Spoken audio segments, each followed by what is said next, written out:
So you have learned how to work with queues and build them from scratch, and that's great. Now we're going to talk about a special type of queues called priority queues. In priority queues, objects are processed based on their priority, not the order in which they join the queue.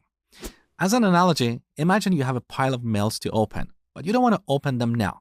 You just want to order these mails based on their priority. So if they're high priority, you put them on the top, otherwise you put them on the bottom. So these mails are not ordered based on when you receive them, they're ordered based on their priority. Now let me show you how to work with priority queues in Java. So we have this class called priority queue.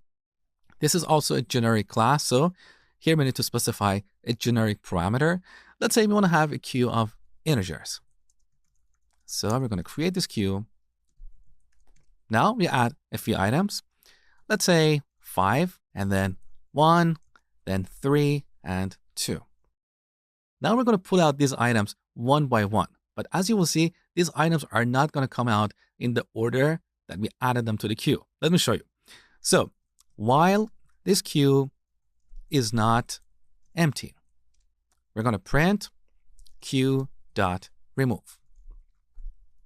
Take a look. So we have 1, 2, 3, and 5. So if you create a priority queue of integers in Java, by default, the smallest numbers will come out first. So every time we add a number to this queue, that number is not going to join the back of the queue.